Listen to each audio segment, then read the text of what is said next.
Here we have it. Knit two, put one, pull. Oof. I didn't pick a number out of thin air, but the air was fairly thin that I picked the number out of. I'll stop knitting the sleeve when it looks like there's just enough room left for the cuff. And then I just like that. Can't you see the vision? Why the heck not? It's the holidays. You should be having fun. I feel kind of special while I'm knitting this up. Yay!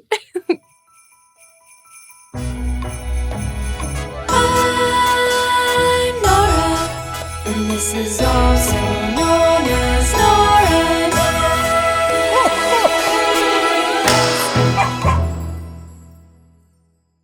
Hello there, I'm Nora, and you're watching, also known as Nora Knits. Thank you so much for joining me for another podcast episode today. It must be December because here we are in the full Christmas spirit. I hope that you guys are enjoying the Christmassy backdrop. And of course, I had to break out my favorite Christmas sweater. This is a sweater that I crocheted just out of my own brain. There's no pattern that I can refer you to, unfortunately, except for a few of the different granny squares that you see on here. I will try my best to link them below, but most of them were either based off of patterns or are actual designs of Happy Berry Crochet right here on YouTube. So if you want to try and figure this out for yourself, then that is where I would direct you, just to come up with the little granny squares. I followed a few of the different Christmas granny squares that she's created, such as like the snowman that you see over here. And then to create some of the different winter animals, I used the snowman kind of shape and base, and then just did different colors and different little designs and tweaks to make it work for different animals. So that is the best direction that I can give you. Otherwise, this, like I said, I made it a few years ago now, and it's all out of the Karen brand one pound, right? Or just their acrylic yarn. And so it's really just like a cheapy, scrappy crochet sweater that I absolutely love and love to bust it out this time of year. So anyway, today I'm going to be chatting with you about a couple of my WIPs, as well as a new cast on. And then at the very end, I do have the kind of first wave of acquisitions, purchases that I had made during the Black Friday sales weekend. So I think that that's kind of the lay of the land. If you're new here, like I said, I'm Nora. I'm coming to you from a small farm in Connecticut. I've been knitting for just about 2 years now, and I've been really enjoying sharing my sort of beginner's perspective knitter's experience here on YouTube for the past year or so. And I have a whole philosophy around making that the imperfections are what makes something so perfectly handmade. So if that feels like an idea that you could get on board with, I definitely recommend you come hang out with us more often. I post a weekly podcast just like the one you're about to see every Saturday morning at 9:30 a.m. Eastern Time. Okay, with that all out of the way, why don't we go ahead and dive on in? I will go in order today, starting with the projects that have been on my needles the longest and then working towards the newer one. So we will start today with my 2024 holiday dress, the Grayling Sweater by Magdalena Parker. It is an all-over chunky cabled sweater that I am modifying just to knit way longer into a dress form. The yarn that I'm using for this is Knit Picks Wonder Fluff. It is a blown yarn, and it's in this really beautiful chocolatey brown color called Espresso Heather. Actually, as we get into this one, I do have just a quick little funny story, but also a little word of warning to those of you who use an iPad to store your knitting patterns. I actually just went to go read off of my pattern what size I'm knitting and all of that. And so I download my patterns from Ravelry and then have them just in like the Files app on my iPad. From there, I use the Apple Pencil with my iPad to mark up the pattern and make any little notes on there. And I've never had an issue with it before. However, over the past week, my iPad randomly updated, and in that, it deleted any markup I had ever made on a pattern. It offloaded it from my iPad.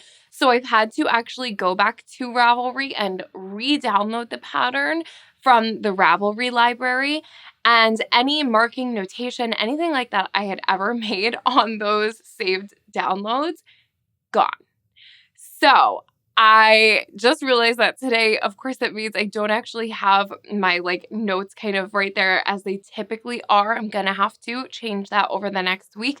So if I get any facts wrong while I'm talking about these things, I will definitely make sure to correct it on the screen. But my warning to you, if you are using an iPad to store your knitting patterns, is to make sure that they're being backed up to the cloud or some other thing. Find someone tech savvy in your life. This is not my area of expertise, but make sure that they're being backed up with the markings that you've put on them, because what we found out is that this is a widespread issue and Apple has nothing to say about it.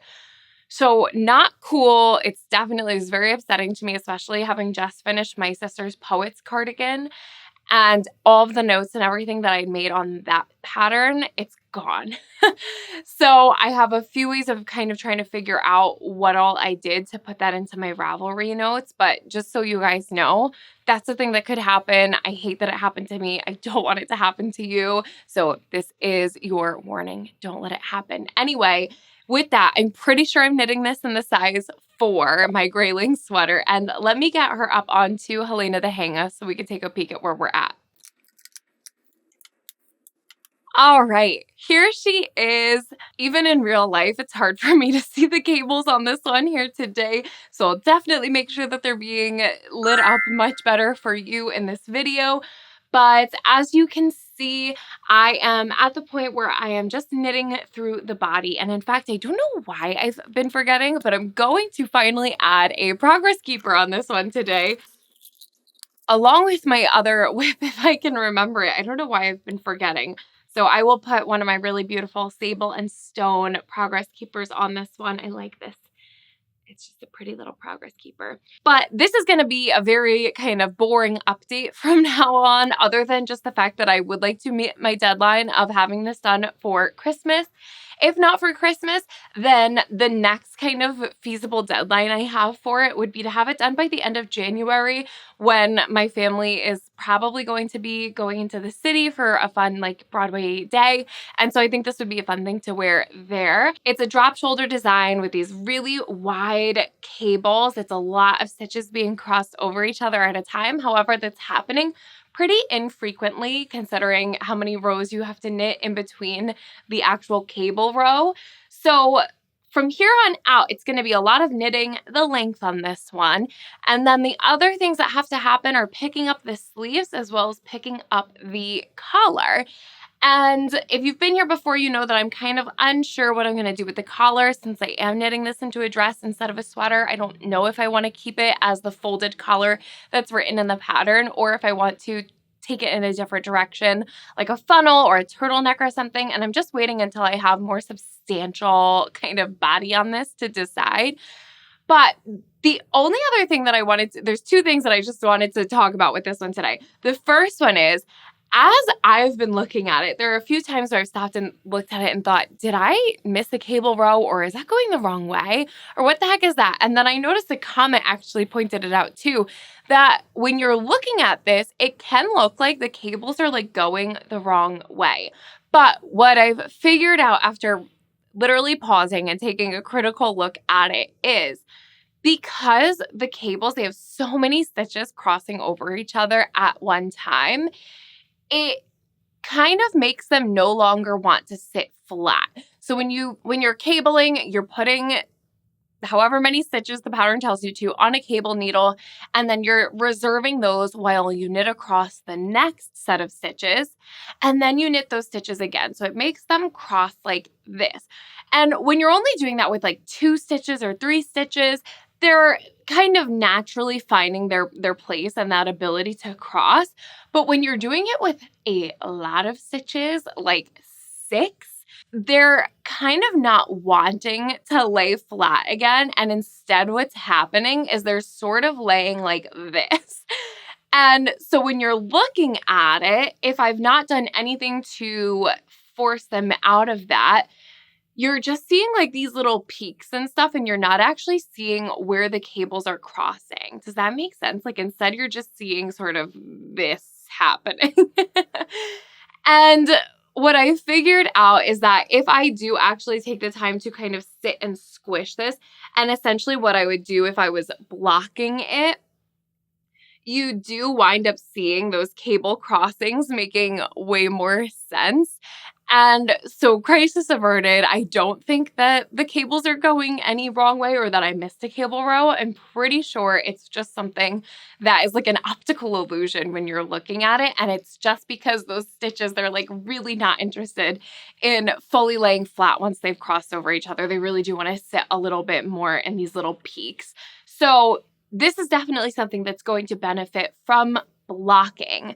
In that same breath, I had a comment that set a little red flag for me over the week that said they had used Wonder Fluff before. I've never used Wonder Fluff before. If I'm not mistaken, it's alpaca that's blown into there. And the reason I chose Wonder Fluff for this project versus the yarn that was recommended or something even more similar to it is because I do plan to knit this so long. I wanted to find something that was going to be really lightweight, because something that I've learned over the past year of my knitting is that I much prefer projects that aren't hanging on me and do weigh a little bit less and can kind of have their own like frothiness about them and a little more air. So blown yarn is a great option for that. It's not something you would typically use in a cabled pattern, because typically a blown yarn has this real fuzziness and blurriness about it. And when you're knitting cables, you really want to be able to see every individual stitch to make sure everyone knows that you made all those different stitches. But when you have 6 stitches crossing over each other, there is no denying the fact that it is a cable and everyone's going to understand that it took some work.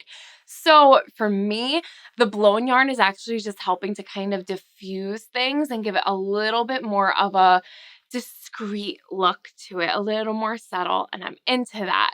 But also with the blown yarn, there's a lot more air involved. It's literally like knitting with cotton candy versus knitting with Twizzlers. Imagine knitting a full sweater out of Twizzlers and then imagine knitting a full sweater out of cotton candy. Both of them have a full look to them because that cotton candy is fluffy and fills in all the little gaps and spaces. But one of them is going to weigh significantly more than the other. So in the end, this will be a little bit more like wearing a cloud. And I love that. But as someone who's never worked with it before, I appreciate a comment that says my little red flag moment here of when I knit with this yarn and blocked it, it grew a lot and I had to put it in the dryer to shrink it. And I don't want that to happen. Now, I did gauge swatch with this. I did reference another dress that I have, another sweater dress that I have that I'm kind of trying to mimic the fit of. And based on those things, this should fit me appropriately. But I am a little bit concerned and I don't want to get too far before I realize that it's going to be massive. So I do think that maybe after another cabled row, I should go ahead and do a mid-project block on this just to be safe, so that if it is looking too wide, I have options to address it beforehand. Part of the like a little bit of a qualm here is the fact that when you're taking a sweater pattern and then knitting it into a dress and you're not doing anything to change the shape of it, so I'm not increasing or decreasing or anything like that, it is just going to be a straight up and down rectangle that I'm trying to put over a figure that is not a rectangle. When you're doing that with a sweater, it's usually not a big deal because it doesn't have to cross past the other parts of your body that may not be matching up with the top. So that big rectangle can kind of find its place. The issue being that when the rectangle has to fit over something that goes like this, you have to make sure that the width of the rectangle sweater is still going to fit appropriately over all of those different parts of your body. Now, in no world would I ever expect the finished garment here to be a figure flattering type situation. I like it should kind of look like a potato sack. That's the goal. But there is a really big difference between it being this like overwhelming, that thing's too big for you, and then it just kind of hovering over my whole body with a couple of inches of ease.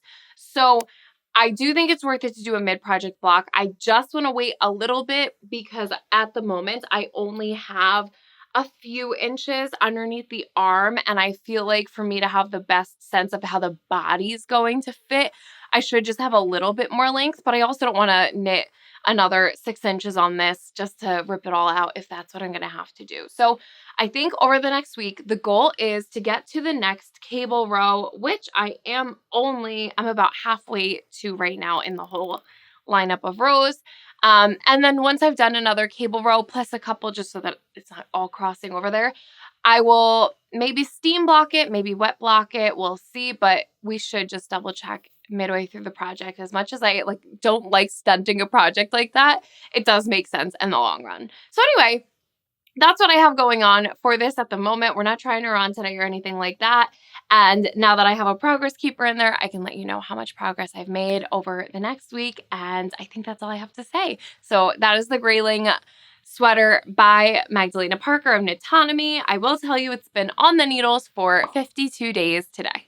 All right, next up, we could go for something that's a little bit more exciting because it's a little bit closer to being done, and that is my mindless knitting over the past week, which is my Yoga Winter Sweater by Naringa Rook. I'm knitting this one out of Barocco Ultra Wool, which is a superwash wool, and the colorway Bear. Speaking of the colorway, I knew when I bought this yarn, which I bought on sale, I knew that I had purchased it in 2 separate dye lots. Now, as I was going from day one when I cast this on, I said, I should definitely make sure to do some helical knitting and address the fact that these are 2 different dye lots. And then every time I went to start a new ball of yarn, it was like an inconvenient time to do that. So I just kept knitting and said, I'll do it on the next ball. We'll worry about that on the next ball. And lo and behold, I knit through the entirety of one dye lot before I realized that I had never worked in the second dye lot. Now, I'm dying to know how this is going to look on camera because in person, I can see a line of demarcation. However, I don't think that the average person would look at this and see my line of demarcation. And in order to address it, I would really have to rip back a lot of work that I'm kind of just not in the mood to rip back. So we'll see how it looks on camera because a lot of times it's a way more obvious on here than it is in real life. And maybe you guys can let me know if it's worth it, not worth it. For me, it's not really worth it. And I'll tell you why when I show you in a second. But let's get her on Helena the Hanger. All right, I just shifted over a little bit so that you can have a better look. I'm not going to tell you yet where it is that I ran out of the first dye lot and let you see if you figure it out before I point it out. But since we spoke last, I have finished the body of the sweater, so I do want to try it on today, especially because we don't have to put it onto any try-it-on tubing. I'm currently working on the sleeve, which I shouldn't have an issue getting my arm through.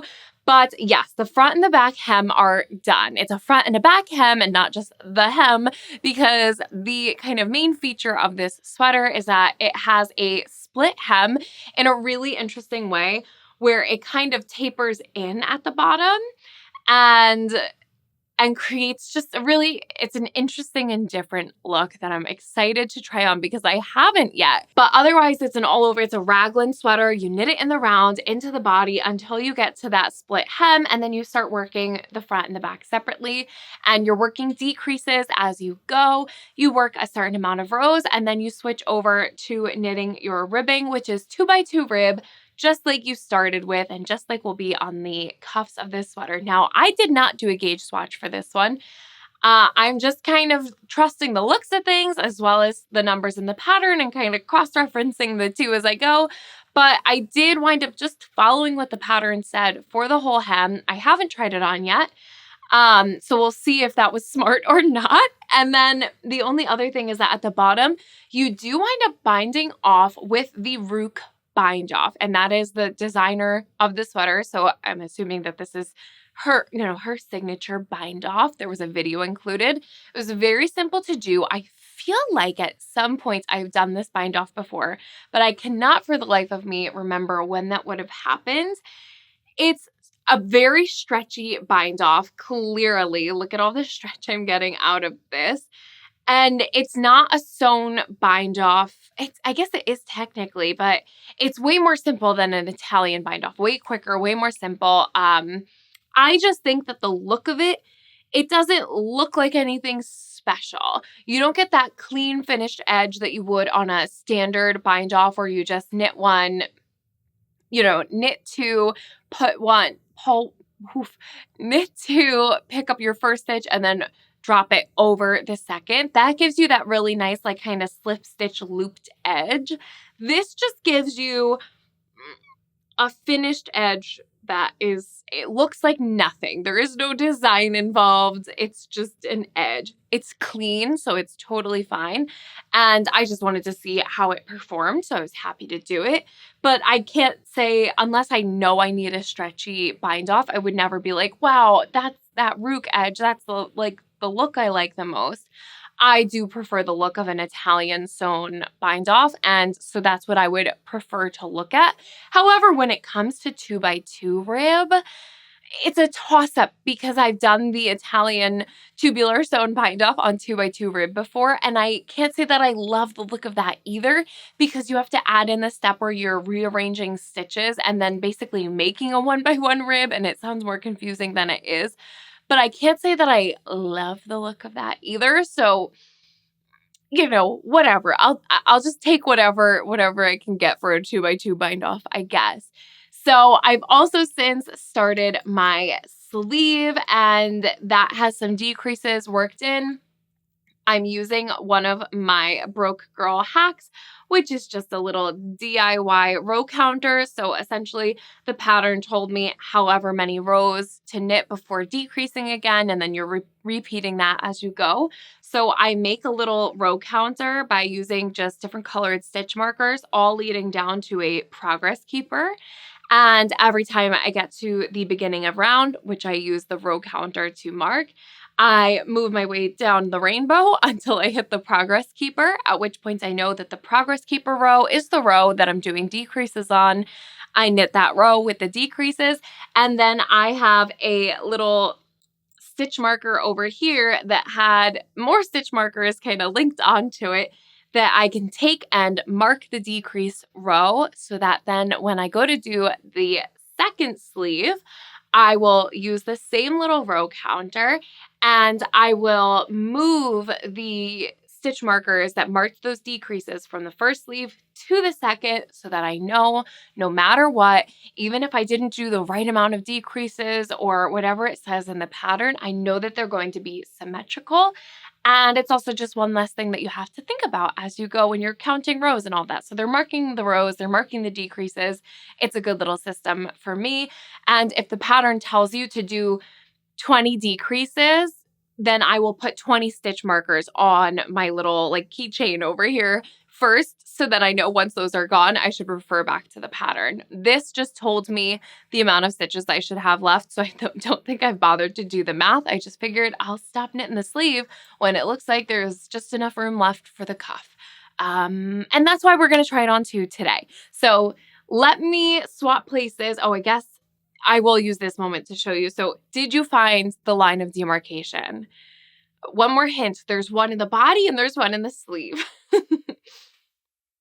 So of course it happened on the front too. So the back is all the same dye lot. The front, however, and it's dark in here right now, so it's hard for me to tell. If it's coming up way more obvious on camera, know that in person right now, I actually can't even see it and I know exactly where it is. But I think it's right around this point. The new dye lot that I was working with is darker, maybe not darker as much as it's more saturated than the first one. The first dye lot definitely had a little bit more of a white there's no white fiber in there, but you could kind of see those fibers that didn't pick up on the dye quite as much. Whereas in the second one, you really can see it's way more saturated. And then the other spot where this happens is exactly where I had left my stitches on hold after doing the raglan. I worked the body, and then when I came back to the sleeve, I was working with the new dye lot. So I know that right about here is where that shifts. I think that it worked out because the second dye lot is a little bit more saturated. When you're looking at this, if you don't know what's going on, it almost just looks like there's the littlest bit of a shadow. And so I think that when it's in movement and in motion, it's really not that serious. And therefore, I don't think it's worth it to undo the whole back hem, the whole front hem, undo the body, start the helical knitting, then save some of that yarn. It's too much. It's a simple sweater. Let's keep it simple. So if you notice that, let me know. The only other thing too, before I put it on, is that this happened way back in the beginning of the year when I was knitting with Cascade 220 Superwash. And I felt like I could feel a difference from ball to ball, just the texture of it and that like plasticiness that I feel when I'm working with Superwash yarn. I felt like from ball to ball, I noticed a difference. And I feel like I noticed that again here. And I don't know if I'm crazy and just being hypersensitive about it, but to me, the new dye lot yarn that's more saturated, it feels softer and more pleasant to work with than the original dye lot did. To me, even feeling it knit up here, I feel like this yarn, it feels dry and like a little sad, a little starved, a little thirsty. And then down here, this doesn't feel as offensive to work with. I don't know what that's about. Maybe it has something to do with the fact that the new dye lot has more of that saturation. Perhaps it's just that that's kind of tricking me into feeling like it's more moisturized when really there's just way more dye being left behind in there. Maybe it had something to do with the way that they prep the yarn for the superwash. I know nothing about this process or system. All I know is what I've noticed working with this, and that is that the first half of this was rather unpleasant to work on. It feels a little more scratchy, dry, just unpleasant, plasticky, artificial. And then the new batch feels like squishy and kind of nice. So I don't know. Maybe it's just a me thing. Let me know if you know anything about what I'm talking about and you could explain this sensation to me. Otherwise, I will switch my sweater, which means that you get to see my fun little trick about this sweater. When I had knit this or crocheted this originally, I made the neckline way too big and it wound up being a blessing in disguise because I wound up just threading in a little extra yarn and a crocheted chain. And so I can get this over my head without disturbing my makeup at all. And then I just tie that up and hide the little cord on the inside. So it's a fun little feature.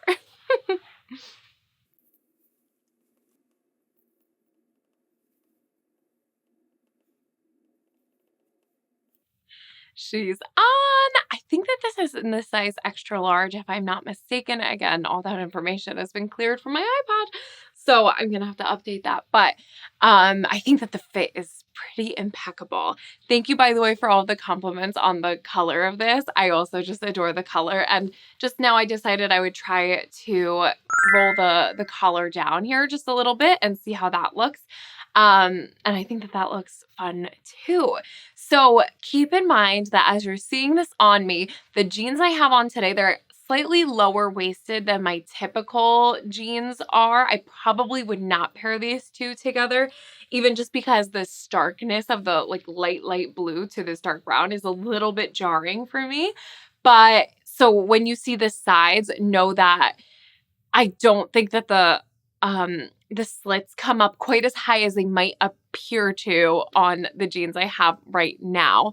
But also, we can expect that this superwash yarn will grow in blocking, and therefore that split is going to drop a little bit, and the bottom of this is most definitely going to expand a little bit. The ribbing is kind of pulling it all in, so it's looking very abrupt in the way that it's just kind of cutting off on the hem. But I'm really thrilled with the way that things are fitting at the moment. And I think we're trying this on at such a great time because it looks like we're getting pretty close to the cuff here. I don't think I've read ahead yet about how much room I should leave for the cuff, but if I were designing this, I would probably have it match the length of ribbing that you have at the hem here, which is, well, I know that it's 20 rows. So I would probably kind of try and gauge. I'll measure this before I take it off today and just figure out how long I want the sleeves to be. And then I'll see what the pattern says, but assume it's probably around 20 rows, which I'll measure that as well to make sure that there's kind of continuity. And the only thing that I've been kind of thinking about with this one is that a lot of the sweaters I've made recently, I think I've made the sleeves just a little bit shorter than I would love for them to be. And this is a sweater that I think I would prefer the sleeves to be too long, and I could always fold them up. I think that 2x2 rib, for some reason, I feel like looks particularly nice kind of folded back. So I'm going to try to err on the side of a little too long with this one, still anticipating it's going to grow during blocking. But, you know, typically I would kind of knit a sleeve to where, say, you see my sleeve ending here, and then assume it's going to grow in blocking. I think in this case, I'm going to knit it right down to about the base of my thumb, and then hopefully I'll get that extra just little bit of growth in blocking that I can kind of touch my fingers to it in my hands and have it be cozy. And then if it winds up growing so much, I can always roll that back, and I don't think it'll bother me on this one. So yeah, I'm loving it. I think that the ease on this sleeve is really nice right now. The decreases, I was nervous was maybe going to be too cinched at the cuff, but I think that it's following a really great rate.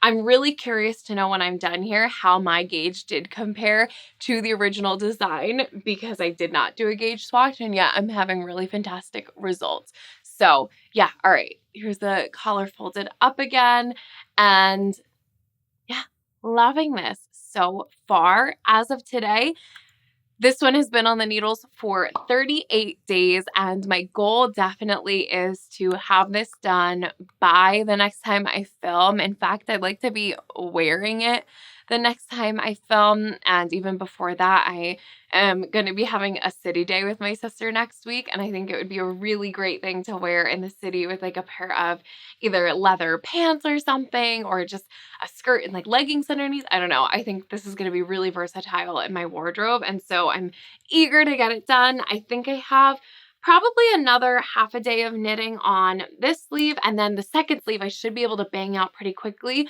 once I'm doing my trick of just moving those stitch markers over. You know, when you know exactly how much knitting you have to do, it goes by that much more quickly. So excited. That's the Yoga Winter Sweater by Nora Rook in Barocco Ultra Wool Superwash yarn. Please let me know if you know about that whole superwash thing I've got going on here. See what I mean? So it went on real easy, and then I just like that. This would only work if you have like a very bulky collar like this does. And there we go. No one would ever know. Okay, so I did say that I have a new cast on, and I really do. I cast this on last night. This was a little bit impulsive, but also a little bit not. I had some yarn and stash that in my fall knitting plans, I said I would be knitting into the Cozy Cocoa Hood by Kutova Kika, Veronica Lindberg. And that was the plan. The idea being that I really liked the color of this yarn kind of on me, so it would look nice as a hood. I needed a hood for my like nicer kind of wool winter coat. So that was a good option because that doesn't have a hood. And my only issue was that with doing that, I would still need a scarf or something to put underneath my coat because it has that V. It's, you know, your typical like double-breasted winter coat. And this pattern popped up on Ravelry, and it's been in like the #1 slot for the past 2 days, and immediately this went into my wish list. And then I was so excited because someone bought me the pattern. So thank you so much. I literally went straight ahead, wound up the yarn, and got knitting. So this is called My Jose Hood by Kristen Norgard. And it's basically a hooded scarf that is done with garter stitch. I think this might be my first time knitting in garter stitch. Correct me if I'm wrong, but it feels like the first time I'm doing this. Anyway, I'm still using the yarn that I was planning for the Cozy Cocoa Hood. I do still want to knit that one, but I'm thinking I will save it for a different yarn. And so the yarn that I'm using here is this Cake Wool Company Milk and Cream. So they're superwash merino with their kid mohair and silk in the colorway Waking Dream. I was also really excited to finally get a little color back on my needles. I've been in the brown phase and I'm ready to come out of it a little bit. So this yarn was gifted to me by my friend Shayla, and I knew this had to be knit into something that would go near my face because I just know that I love the color of this. I've mentioned it before. My hair was this color once upon a time, and I just really love this like electric peach color, and I thought it would be perfect for the Jose Hood. Now, the only thing is that this Jose Hood calls for an Aran weight yarn, and I'm not one to typically knit with fingering weight and mohair, but I think that leaves you with more of a DK weight. So I knew that I'd be kind of off a little bit, but I also didn't feel like gauge swatching. So I'm kind of just winging it with like adjusting some of the numbers here and there, and hopefully it's going to work out in the end. But I also figure I could really block this if I have to, and then like not if I don't have to, you know what I mean? So we're making it work. I cast it on last night, and here we have it. Oh, we're very tangled. Hang on one moment. Okay. Okay, here we have it. Can't you tell what it is? It basically is a giant gauge swatch, so it seemed really silly to me to knit a gauge swatch. I kind of just looked at the numbers that I was told to cast on and stuff, and you kind of cast on this edge, which is the front of the hood. You knit a square back with a little bit of short row shaping in there, and then you're going and picking up the stitches that go around the hood, and then that's kind of working its way into a scarf, which eventually ends up with a little I-cord tie in the front. I love that. So I looked at the numbers that they told me to cast on, and I just kind of added a few. I didn't pick a number out of thin air, but the air was fairly thin that I picked the number out of, and we're just hoping it's going to work, and basically just adjusted numbers accordingly to pick up the stitches. So what you're looking at right now, this will be a good look. What you're looking at right now goes like this.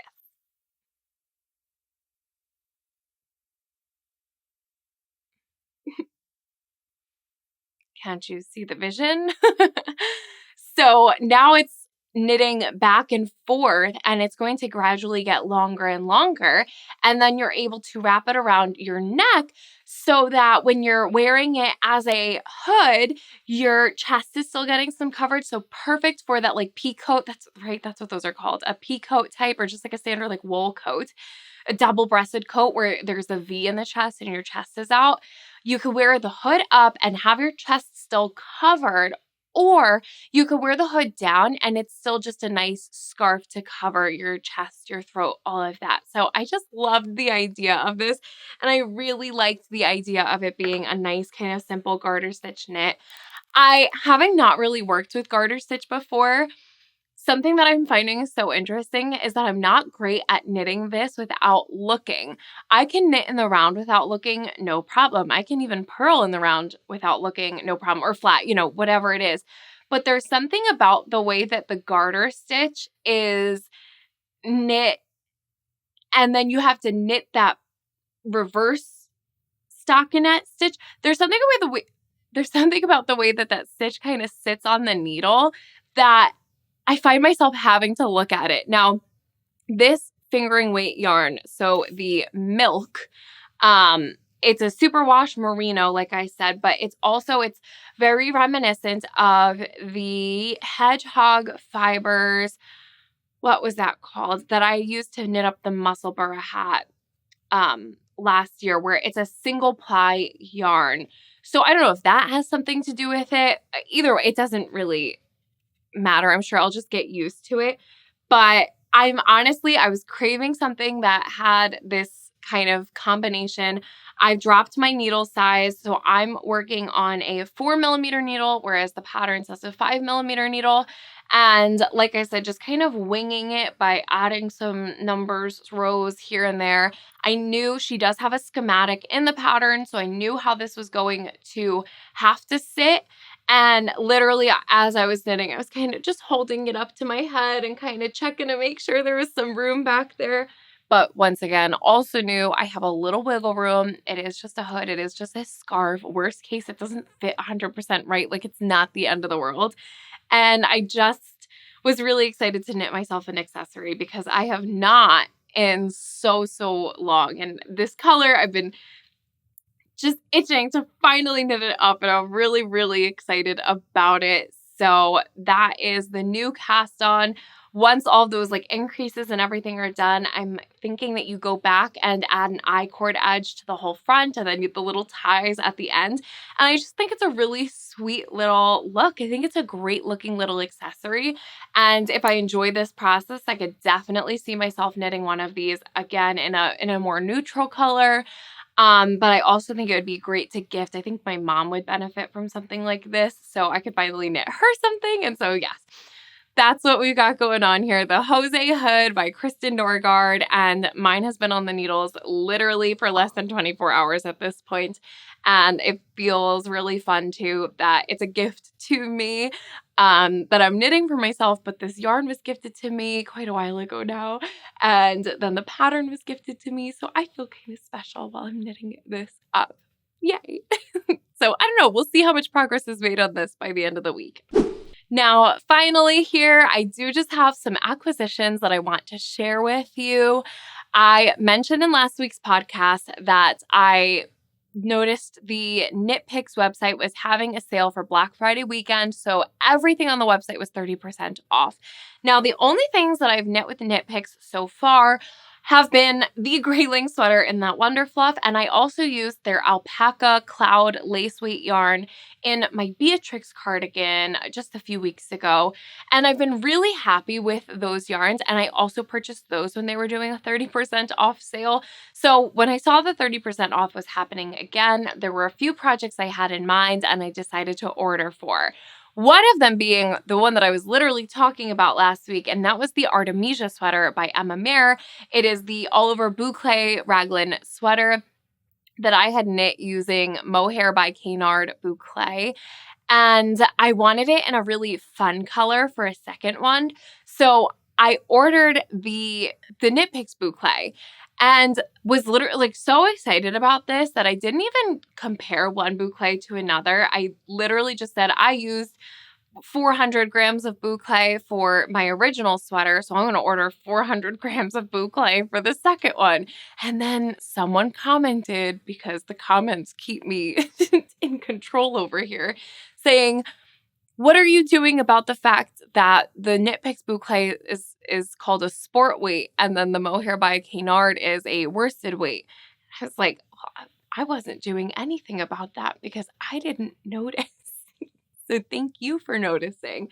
And in fact, I want to just go grab my Mohair by Canard Boucle so I can finally lay eyes and see. But the reality is I placed the order without looking at that, which was a big no-no. So then I placed another order. And so that should be here by the next podcast too. This package just arrived today. So this is my first time looking at this too. I mean, I checked my order, but this is my first time kind of diving into what I've got going on here. So this is the Mohair Boucle that I knit my original Artemisia sweater out of. And then this is the one that I ordered from Knit Picks to knit a second one out of. Now, big differences between the two that I was ignorant. Did not look at it all, was just excited that they finally had these fun colors in stock for the boucle. And they're hard to come across. So at a reasonable price. This was beautiful to work at, but it is definitely a bit more of a luxury yarn than I can justify spending on every simple raglan sweater that I knit. So I was eager to try this out. Yes, Drops does have an alpaca boucle, but they don't have any colors. It's all neutrals. And I really wanted a fun boucle sweater. So the Mohair by Canard boucle, Biosy. This is 73% mohair, 13% merino wool, 9% nylon, and this is 170 meters per 100 gram skein. This boucle is 82% superfine alpaca, 13% merino wool, 5% nylon, and this is 328 yards to 100 grams. History. What is 328 yards in meters? So differences being that this is about 300 meters for 100 grams, and this is about 170 meters per 100 grams. So that should mean that this is kind of double as thick as this is just about, which also means that I should hold this double to get the same gauge. Now, looking at them, I have to say, and again, this is my first time looking at this, the box just showed up today. And other than those stats that I just gave you, looking at them, the differences are that the mohair comes off a little more shiny looking. The alpaca is a little bit more dull looking. The mohair has more of a hairiness to it, whereas the alpaca boucle has a little bit more of like it almost looks cottony. It doesn't look quite as distinct as the other, but otherwise, these boucles look weirdly similar to me in thickness and all of that. Maybe it knits up differently, so a swatch is definitely needed. But basically what happened was I ordered 400 grams of this and then panicked and then ordered a couple hundred more to be able to hold it double. And let me be your guinea pig. I will experiment with this whole situation. It's definitely going to become an Artemisia sweater, and I will simply let you know how this compares to this version, and then you'll know if you should spend your money on this bubbly boucle from Knit Picks if you're interested in knitting an Artemisia sweater out of it. So to go with the boucle for that Artemisia sweater, I ordered some of Knit Picks palette, which is a 100% Peruvian Highland wool. And this is the colorway Cosmopolitan. This is the colorway Popping Candy. They are a dead match for each other. So it's going to make for a very, very fun Artemisia sweater later this, well, not this year, in 2025. The next yarn that I ordered is some of this High Desert worsted weight yarn in the colorway Pinion Pine Tweed. This is 100 grams to 210 yards, and it is 89% American wool with 6% acrylic and 5% rayon. My assumption is that those synthetic fibers are what make up the tweedy bits in this. So this is a really, really lovely olivey, sagey green, and then the tweed bits are made up of little beige, black, and I even noticed a little bit more of like a light gray. I do have plans for this, but I will save that for my winter knitting plans video that you should be seeing in the next week. So I got enough of this for a sweater. And then another sweater's quantity of yarn in Wool of the Andes by Knit Picks, and this is their colorway Cloud. So this is a worsted weight yarn, and these come in 50 gram skeins, so there's a lot more of this than there is of anything else, but it's 110 yards per 50 grams, and these are just 100% Peruvian Highland wool, right? Yep, 100% Peruvian Highland wool, and this is a really buttery cream looking color. I think that the color you're seeing in real life versus the website for everything has been pretty true. If anything, this leans a little bit more buttery than it did on the website. Looking at it up against the acrylic that I have on right now, this is an off-white, like a very antique white kind of color. And I think that the Cloud Wool of the Andes here, it's a little more yellowy undertone. It's going to be really beautiful for another sweater project that I'm planning to knit next year. And so, yeah, I was just kind of getting stocked up for the next year of knitting. In the second order that I made, which I'm sure I'll have next week, I did wind up ordering one more sweater's quantity of yarn so that I could meet the minimum for free shipping. And it was yarn that I was going to buy later anyway, so I just kind of bit the bullet and did it now. So I'm going to be pretty well stocked for 2025. And yeah, those are the acquisitions that I have in my hands currently. There's a little bit more, like I said, on the way. Those are the current WIPs we've got going. Plans over the next week. Okay, take a breath and regroup for a second here. So I do have some more of my favorite fingerless mittens I have to get done. Those are just as I can do them, we will. And otherwise, yeah, I'd love to get my yoga winter sweater done to wear next week and then keep cracking away on the Christmas dress. See if we have to block that. We should. We really should. And then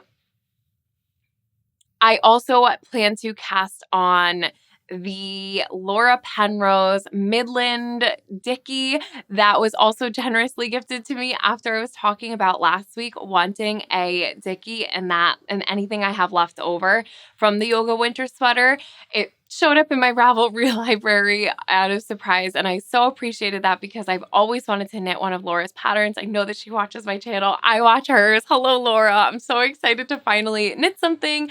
Although that won't be the last thing I'm knitting of hers in the future because you'll see on my winter knitting plans video what else I have going on. But I think that that is going to work out perfectly because as of right now, I'm pretty sure I have 3 balls left of the Barocco Ultra Wool, and I'm still cracking away on the one that I'm using for the sleeve now. I can't imagine tapping into more than a single other. So I think that should work out great for a Dickie. And so that's going to be one of the next things that gets cast on too.